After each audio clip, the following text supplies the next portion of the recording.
All right, the next region that we are going to look at is South Asia, which is India and Pakistan in particular. This is going to be the mandate system that we're going to see produced for this part of the world following World War One and World War Two. Okay, so before World War One, the Indian National Congress, which was a Hindu political party, was established in 1885 to present grievances against colonial rule and increase the rights of Hindu Indians under British rule. The counter to that was the Muslim League that was also established in 1906 to advance the rights for Muslims in South Asia. So we've got the Indian National Congress working for the Hindu population and the Muslim League working for Muslims in South Asia. Both causes were catapulted after something called the Amritsar Massacre, and this is something that the AP College Board has added recently. So the Amritsar Massacre occurred in spring 1919. Indian nationalists gathered in a public garden in Amritsar in the Punjab region to protest the arrest of two freedom fighters. It took place, though, during the Sikh Holi festival that was being celebrated at the same time in the same public garden. So we've got a holy festival for the Sikh population. Thousands of people were attending, but at the same time, a um, uh, a protest was also scheduled to take place in that same garden. The British government sent soldiers in. They had already passed legislation to try and keep the South Asians into submission. So they had already passed legislation that prohibited them from public gatherings, which essentially made them illegal. And so when they showed up, they couldn't tell which people were there celebrating the festival and which ones were there to protest. And so they basically told everybody that they were conducting something illegal and they all had to leave. In response to the gathering, uh, after they saw that nobody was going to leave, and some of the protesters got a little upset and verbally aggressive. Armed colonial guards were ordered to open fire on the crowd, and they actually killed 379 individuals and wounded around 1,200 more. So this was an absolute massacre, much greater than anything that we've seen prior to this for just opening shots onto a group of people, whether they were peacefully protesting or enjoying a holy festival. This led to the radicalization, as you can imagine, of many Indians involved, and it convinced the Indian National Congress that independence from Britain was absolutely crucial at this point. Otherwise, this exact same thing is just going to continue to happen.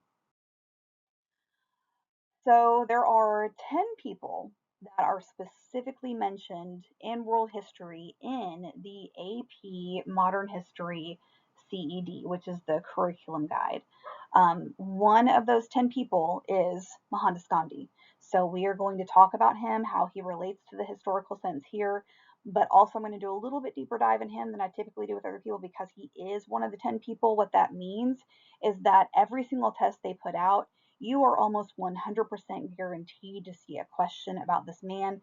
Typically, it is about certain things that he led, certain protests that he led. On the same note, another one of the 10 individuals is going to be Martin Luther King Jr., and then the other one from the civil rights movement is going to be Nelson Mandela. So Gandhi, Martin Luther King Jr., and Mandela, between those three, they are specifically three of the 10 people mentioned in the CED. And when we do our review, I'll tell you the others as well. But definitely make sure you are paying attention to what I'm going to tell you about Gandhi. So Gandhi grew up in a Hindu middle class family in, I hope I'm saying this right, in Porbandar, the town of Porbandar. It was basically a coastal Gujarat region in India. He The family was greatly influenced by Jainism, from what I understand, and that is what really kind of drove him and his family were his he and his family were very much vegetarian because of that influence. He began law school in England in 1881. He actually attended a law school in London. After law school, though, he ended up moving to South Africa in 1893. And while he was there, that's the first time that he really starts to make world news, and people begin to really become familiarized with his name. Um, why South Africa? This all goes back to the Indian Ocean trade route, trade network. There was an actually pretty large percentage, not large, but there was a significant minority group in South Africa, the actual country of South Africa, who were Indian. We're going to see the same thing in other locations as well, especially in the Caribbean, in the northern portions of, there are a couple northern regions in South America where we see that as well. But so there was a pretty substantial minority population group in South Africa who were actually Indian descent. So after law school, he moves there, and he's going to begin to work on behalf of the Indians there to help them establish their own position in the country that they lived in. What's interesting is that during the Boer Wars, he actually volunteered to form a group of stretcher bearers to become part of the Natal Indian Ambulance Corps. He um, I can't remember the story exactly, but there was one instance he rode a train, I want to say, and it was very similar to United States history. He wasn't supposed to. He was very much discriminated against because of the color of his skin when he did arrive in South Africa. He was darker than some of the other Indian people who were there, and so because of that, he was very much discriminated against. In one case, we do know that he was basically beaten bloody by a group of individuals who basically just jumped him after he got off of a train or a bus or something like that. I can't remember exactly, but because of that, he wanted to create a group of people whose job it was to provide immediate medical assistance to people who were injured. So during the Boer Wars, he saw this as an opportunity to found his own group of stretcher bearers that would act as an ambulance group. The big thing that he was involved in South Africa was devotion to truth, the devotion to truth movement. This was a campaign of civil disobedience that encouraged Indians to break unjust laws and serve jail time. The context to this, all Asians in South Africa were ordered to be registered and fingerprinted. Same way, we've not talked about the apartheid movement yet, but during apartheid, any native African people living in this territory, they were expected to do the same thing as well. And the big push here was, according to the law, to the legislation, once you had your fingerprints on file, you could basically be looked up. As we know, you were in a system, and they could look you up, and there was no way for you to appeal for a trial or a jury. Very, very sketchy situation. And so when Gandhi found out that the whole process, the actual motive for having these people registered and fingerprinted, for potential criminal identification, whether it was true or not, he decided that this was his moment to lead and move this campaign of civil disobedience. So this was kind of the very beginning of this movement. He refused to do so, and he also encouraged others as well, which exposed Britain's imperial system to the international community. So this is when he starts to become very much seen on a global scale for the first time while he was living in South Africa. He eventually returned. I went too far. He eventually returned to India, and while he was there, he is going to also begin working on trying to figure out how to work with the Hindu National League to help them obtain independence from Britain as well. One of the biggest things that we see him do was something called the Salt March, and this was something that was added to the curriculum recently as well. So this was one of the first ways that he kind of began civil disobedience there. He had done boycotts before. One thing that he was famous for was he led a boycott of British textiles, because the Indians were the ones producing the cotton, but then they were forced to pay for the textiles being manufactured in Britain, um, and then turn around and sold to the Native Indians. So what he did was he started a boycott where he would make his own clothing, and the traditional loincloth of the commoner is what he began to wear out in public. So he basically got rid of his Western style clothing, the suits and the hats and everything that he was depicted as in previous images, and he became known as the image that we see today, where he's walking around in a loincloth, bare chested, bald head, and that's the only thing basically that he has on. And other people followed suit, and really one of the most successful boycotts we've ever seen in history was because of this. They took a significant hit to their textile sales because of him. So this was another moment where he again is going to start garnering the attention of some other people as well. So the Salt March, that leads us to the Salt March. I believe, hopefully I remember everything that was on the previous slide, if I'm remembering correctly. Hopefully I didn't leave anything out. So in January 1930, the Indian National Congress doubled down their efforts for independence. Gandhi again used peaceful protest as his weapon, but this time he went after salt. British authorities had made it illegal for Indians to produce their own salt in order to establish a monopoly on salt, just like they had with textiles. He wrote a letter initially to the British Viceroy Lord Irwin requesting the repeal of the salt tax, and never heard a response. I guess they didn't assume that it was worth their time, and so they just didn't respond. He informed them that he would be leading a campaign in protest. Everybody assumed that he'd be arrested or beaten to death, but the British feared a public backlash because he had now garnered the attention of the world on a couple occasions.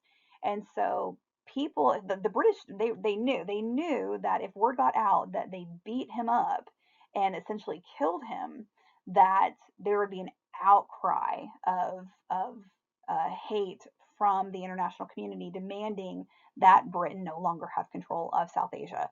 So for that reason, they didn't do anything to stop him. So on March 1930, in 1930 in March, Gandhi led thousands. He garnered the attention of so many people. He led thousands of Indians on a 241-mile march to the Arabian Sea, stopping along the way at villages to make these large public announcements. And during these announcements, he would address the masses, condemning British rule, requesting workers to quit their job and to go on the march with him. Um, the other thing, and this is one of the reasons why he started wearing a loincloth, um, he despised the caste system. Ever since he was a young boy, in his family, he did not see the purpose of the caste system. He thought it was rigid. He thought it was very, very limiting, which it was socially. And so that was kind of his soapbox. So as much as he wanted to protest against the British authority, he also took the time to speak to his own people personally about, we see everything that the British are doing to us, but you are doing the same thing to the caste below you. And so basically called them out for being hypocrites. So that was another thing that he was very, very anti, especially when it came to the untouchables caste, which again, that was typically based off of some kind of physical or mental disability, whether it was inherited or injury based. So very, very much outspoken against that. He really despised that entire notion. The goal was to reach a beach town in Dandy, and so they did this on April 5th. They made it to their stopping point, and what they did was each one of them, one by one, following Gandhi, they went out into the water and they took a single grain of salt. So just one crystal of salt, in defiance of the edict that the British had passed, outlawing Indians from producing their own salt. And I know you think this might sound crazy. When I get back, there's a video I'm going to play for you, or if you want to look it up on your own, you can. It is the Insider YouTube channel that I've used before in class. But if you want to go in there and you want to type in the creation of salt or how salt is made, there's a really good Business Insider episode of how salt is manufactured. It's pretty crazy. It's just like when I showed you guys how the rubber trees, how rubber was produced. It's the same thing. So if you're curious, go in and look at how salt is made and harvested. It's pretty wild. But Gandhi goes and he takes one crystal, and then every single person who started the march and joined him along the way, they did the same thing. Reporters from all over the world for some of the biggest news channels and newspapers showed up. Well, really, newspapers at the time, they showed up and were there ready and waiting with cameras. And some even had video devices. So a lot of people were ready and waiting for him for his arrival. This was marking a major moment historically, and this was another reason why the British couldn't do anything. So there were British officers on site, but when they pulled up and saw that these news people were there, they knew that they couldn't do it. He was basically untouchable at that time. In the subsequent weeks, though, once Gandhi and that first round of individuals leave, there are more people who go in to try and do the same thing in protest. They and neighboring areas were attacked and beaten illegally or beaten to death because they were viewed as illegally harvesting salt. In the end, 60,000 people were arrested and many people were beaten by police as well. So he wasn't, the first group of people were not, but after he was gone, so were the news crews, and after that, it was fair game. Aggression, in addition to all of this, aggression between the Muslims and the Hindus did grow. While Gandhi's movement was advancing, there was an increase in violence in South Asia among the Hindu majority and the Muslim minority. Both groups had worked together to challenge the British rule, but radical extremists from both sides started to develop their own ulterior motives. Gandhi worked to urge both sides to unite together in hopes of forming a unified state in South Asia. One of the major individuals behind this is going to be Nehru. We'll talk about him in a second. He was very pro-Muslim stance. He initially, Gandhi was able to convince him that the best way forward for South Asia was a unified state, just like what we saw with Pan-Arabism. And initially, Nehru was on board. But eventually, he's going to start looking at the map that the UN proposes for the partition, and he's going to start to see the same thing that they do. So the Gandhi urged both sides to unite, but the Muslim League, they were afraid that if they had one independent state, that it would cater towards the Hindu majority. And so for that reason, that's why Nehru changes his mind, and he decides that he did want an independent state, and the independent state would be named Pakistan. So what we're going to do now is we're going to look at a few maps. These are different population maps, but the population you see on here is based off of religion. Okay, so the first one right here that we're looking at, 1909, all of these where this was a census done in 1909 for South Asia. The green is where the population density of people who practiced Islam are located in South Asia.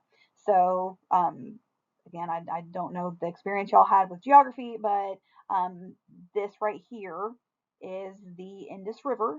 And if you remember correctly, the Indus River is located in present day Pakistan. Okay, so Afghanistan is on the other side. So this entire area right here, you can see how dense the population was for people who were practicing Islam. In addition, same thing at the foot of the Himalayas, all along the Ganges River. And then the next density of like high density location is in the Bengal region. This is where the Sepoy Mutiny started. So if you were looking at this map and you were to say, we want to give the territory in South Asia to people who practice Islam, where would that territory be? You might start to think that this area right here and this area right here would be the location that you would say that part belongs to them. So now let's look at Hindu. Now you can see it's the total opposite. So the majority of the Hindu population, basically lived everywhere else. So you've got down here in the Deccan Plateau, the Western Ghats and Eastern Ghats. That's going to be predominantly where a majority of the Hindus live. And again, the least amount of Hindu population is where we saw the more significant population total for the Muslims. Okay, so again, going back and forth, if you were to draw your own lines, I think most people would agree that you would put one line here and one line here. Okay, but let's look at the other religions just because they were also pulled as well. And so we did have some other subsequent groups that existed here. These are the two side by side. You can see they were opposite each other. And then this is where we see the Buddhist, Sikhs, and Jains. Okay, so the Buddhists are in the yellow. We really don't see a lot here, but some people for South Asia, they do include Myanmar or Burma. The Sikhs are located right through here, and then the Jainists really kind of in the border between the dense population of Hindu and Muslim in the Indus River region. Oh, and there's some looks like there's some Sikh down here as well, and I guess some other pockets uh, in other places also.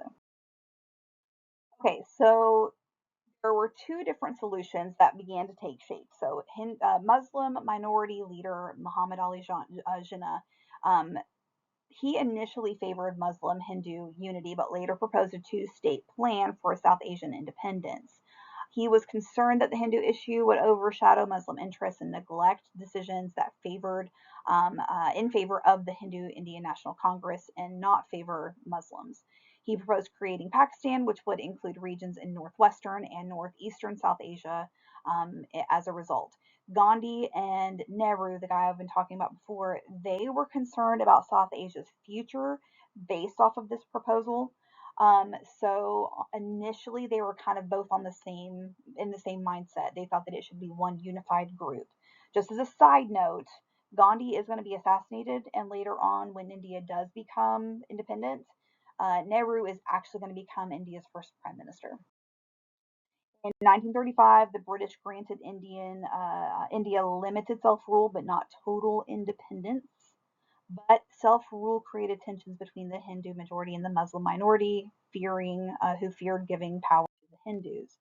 When World War II broke out, Britain committed Indian troops to the war without asking, because they were a colonial asset. Um, and they were hoping that, again, just like what we saw with the Arabs, that they would be given self governing role after the fact. This led to protests and renewed calls for independence from Britain, um, uh, because a lot of the decision was made for them based off of the fact that they were a colony. So it was just they were just kind of expected to do this, but then at the same time they were promised freedom as a result.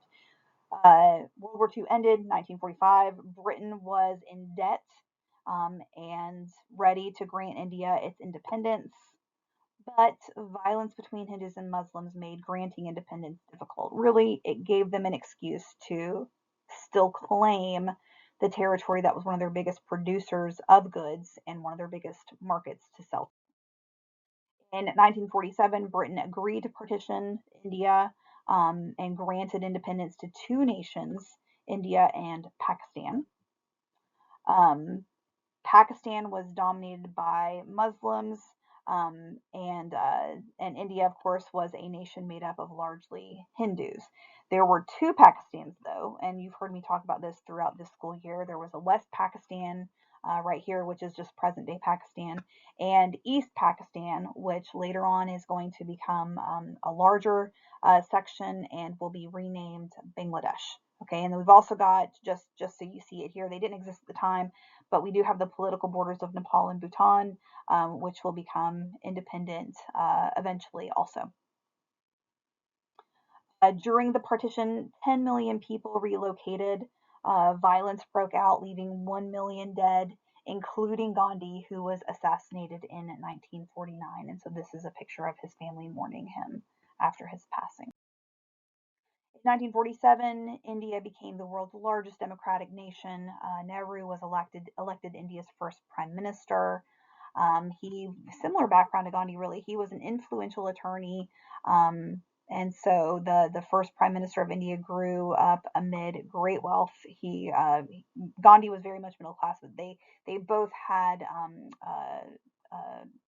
law backgrounds. He lived and studied in England also. This was a quote: "In my likes and dislikes, I was perhaps more an Englishman than an Indian."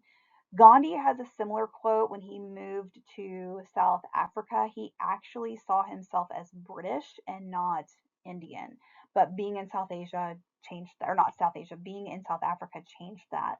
When he did return to India, however, he became moved by the horrible state in which many of his fellow Indians lived.